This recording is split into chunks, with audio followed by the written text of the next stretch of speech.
Согласно член 2 од Законот за изменување и дополнување на Законот за влада и врз основа на предлогот од Социјалдемократскиот сојуз кој што го добив за кандидати за министри, за министер за внатрешни работи го предлагам господинот Оливер Спасовски, а за министер за труд и социјална политика господја Росина Ременска. Почитувани пратеници, со оглед на тоа што за еден релативно кус временски период втор пат се формира влада за спроведување на изборите, во ова пригода сакам да кажам дека моите очекувања и главен фокус и ангажман на владата ќе биде она што го кажав и при формирањето на првиот пат и за жал после двата неуспешни обиди да се организираат избори во Македонија. Очекувам главен приоритет и главен фокус на владата да биде организирањето на фер и демократски избори, кои што никој нема да може да го оспори нивниот кредибилитет и дека на еден начин ќе представуваат крај на политичката криза која што Република Македонија ја држи во агонија скоро 2 години. Тука сметам дека треба да покажеме сите ние како членови на владата лидерство во насока на помагање на сите институции кои што се надлежни за спроведување на изборите, првенствено мислам на Државната изборна комисија и на другите владини тела или собраниски или невладини организации кои што на еден начин ќе бидат инволвирани во изборниот процес, сметајќи дека крајно време е Република Македонија да ги организира овие избори,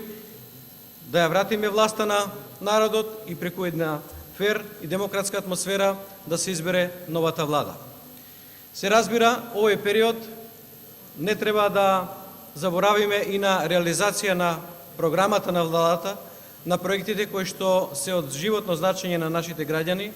бидејќи верувам дека ќе се согласите и во овие 100 дена државата мора да функционира и во овие 100 дена мора да работиме на главниот приоритет, а тоа е намалување на невработеноста, отварање на нови работни места и во овие 100 дена треба да ги одржуваме комуникациите со потенцијалните инвеститори, како впрочем и до сега тоа што го правевме и слободно можам да ви информирам дека во многу краток период ќе имаме убави нови вести и на оваа поле. И во овие 100 дена треба да работиме на субвенциите во земјоделието, на инвестициите во патната инфраструктура, на нова опрема во здравството, на сето она што значи подобрување на стандардот и перспективата на Република Македонија. Во тој контекст,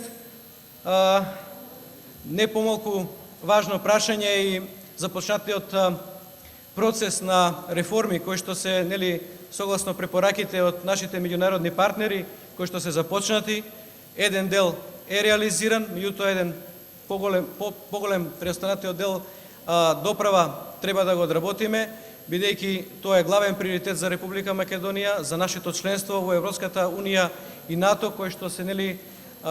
клучен и најважен приоритет на сите политички партии.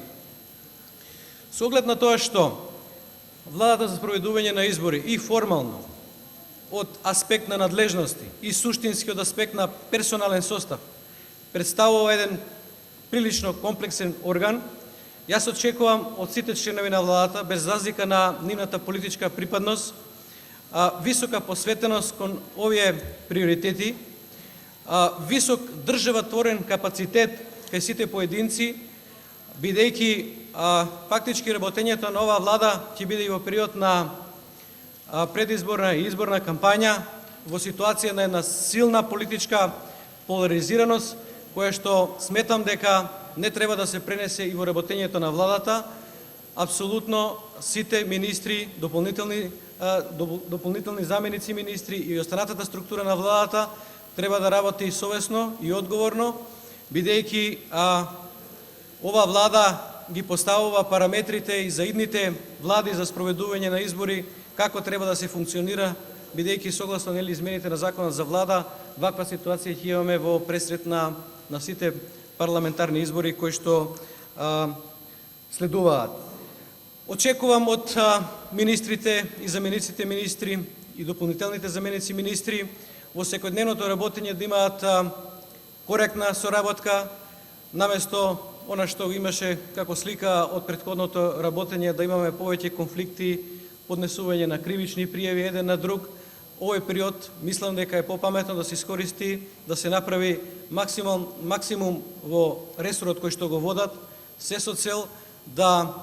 дојдеме до одржување на изборите, да се одржат изборите и да имаме формирање на една политичка влада која што Република Македонија повторно ќе врати во еден нормален колосек, кој што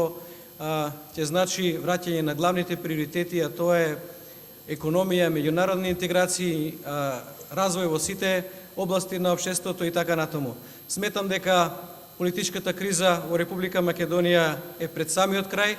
Убеден сум дека организирањето на изборите и формирање на нова политичка влада ќе значи и нова перспектива за граѓаните на Република Македонија. Во тој контекст ја барам вашата поддршка за избор на двајцата кандидати кои што се предложени за министри во владата на Република Македонија.